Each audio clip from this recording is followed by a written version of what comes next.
barakatuh. Chers frères, chères sœurs, nous allons continuer dans ces chroniques du mois de Ramadan. Nous avions vu dans la vidéo précédente, nous avions parlé de l'intention et de l'impact de l'intention sur le mois de Ramadan et nous avions ensemble vu ce grand hadith du prophète alayhi salatu salam qui nous enseignait le fait de commencer nos actions par le nom de Dieu, Bismillah. Aujourd'hui, ensemble, nous allons essayer de voir comment est-ce que le mois de Ramadan est une opportunité à saisir. Comment profiter de ce mois, comment profiter de ces jours et comment s'épanouir pleinement durant ces jours du mois de Ramadan. Commençons par une parole du prophète alayhi salatu salam qui est très importante et qui va nous montrer comment le mois de Ramadan est un élément primordial dans la construction spirituelle et dans le cheminement spirituel de chacun et chacune d'entre nous. Et le prophète alayhi salatu salam nous dit: ô vous les gens, le Ramadan est venu à vous, c'est un mois de bénédiction. C'est un mois durant lequel Allah subhanahu wa ta'ala vous enveloppe de paix et fait descendre la miséricorde sur vous.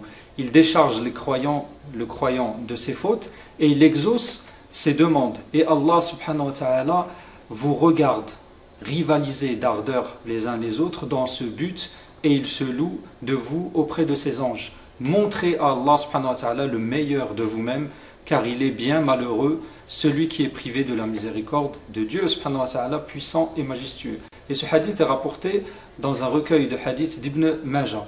Et dans un autre hadith, le prophète sallallahu alayhi wa sallam nous parle aussi du bien de Ramadan. Et ce qui nous est demandé après ce premier hadith, où Dieu subhanahu wa ta'ala nous demande de faire preuve d'effort.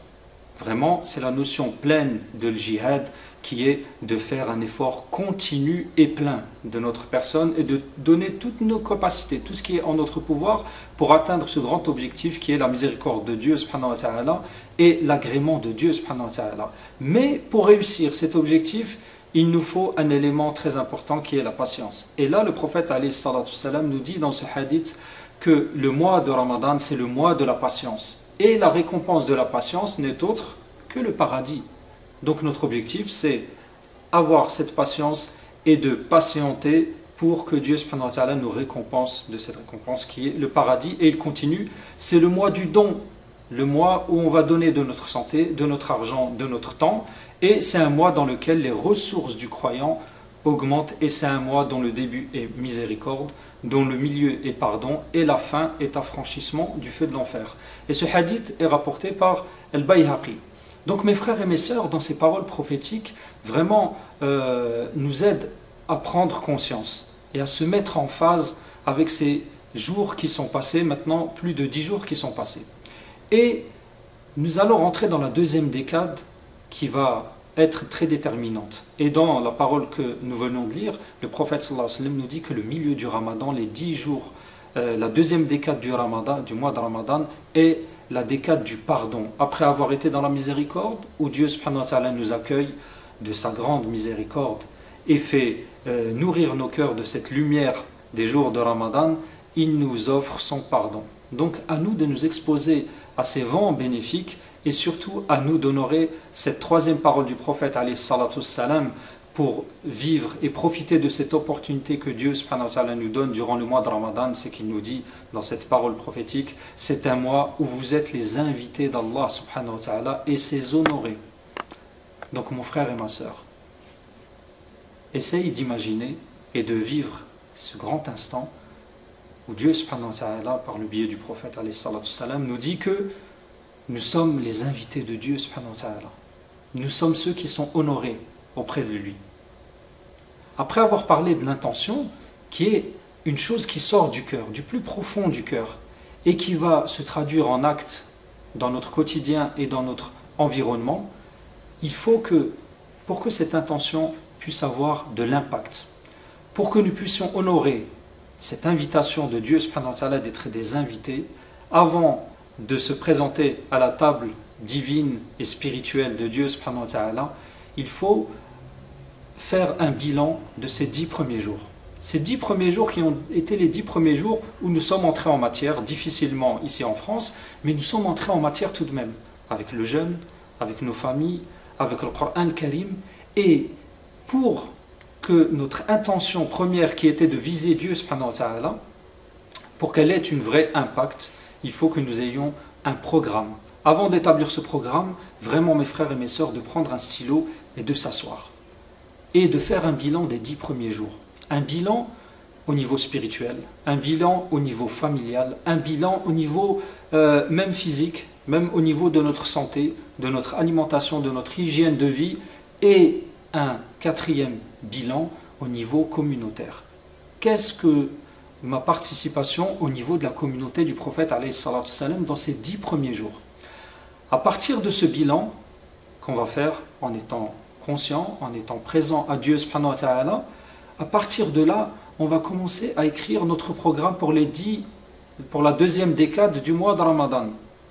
Cette deuxième décade du mois de Ramadan qui va durer 10 jours, d'être précis dans nos objectifs, de choisir des objectifs réalisables, des objectifs qui sont quantifiables et des objectifs qui vont vraiment drainer ma personne, qui viennent de mon fond intérieur.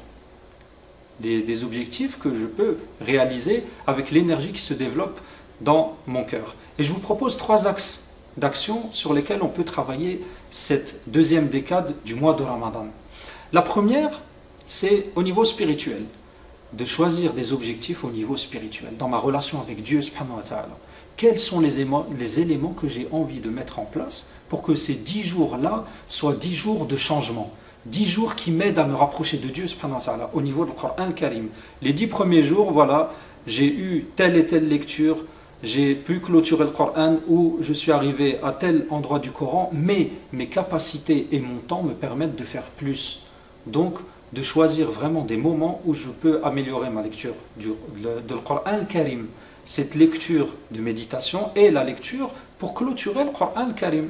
Et la deuxième, c'est au niveau du dhikr aussi, de la mention de Dieu subhanahu wa ta'ala, de quantifier ma parole, la bonne parole que le prophète nous a dit, la ilaha illallah, la prière sur le prophète et l'istighfar.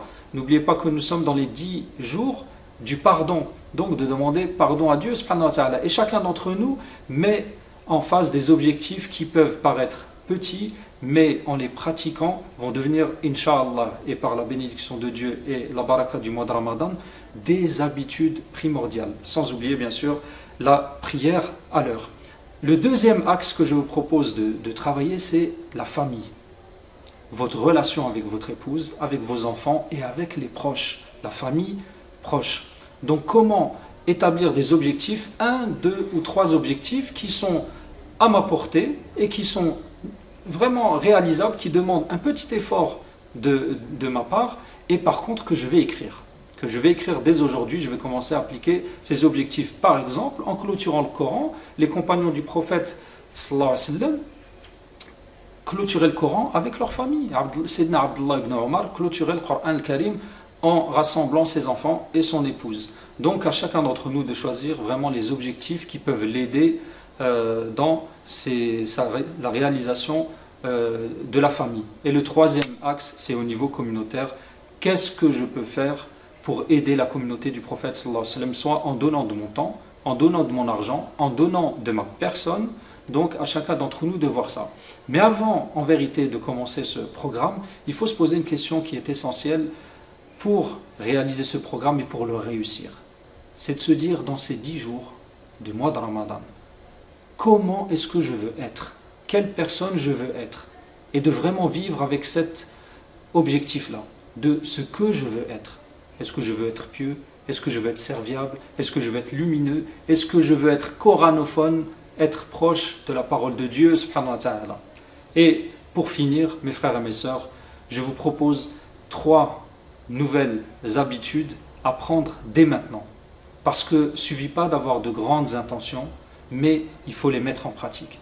Et la première grande intention, c'est durant ces 10 jours-là, de vraiment remercier Dieu subhanahu wa ta'ala, d'être dans le shukr, dans la reconnaissance des bienfaits de Dieu subhanahu wa ta'ala. Et que chaque matin et chaque soir avant de dormir, d'être en présence de Dieu subhanahu wa ta'ala et de se dire quels sont les bienfaits que Dieu subhanahu wa ta'ala a mis à ma disposition dans ma journée.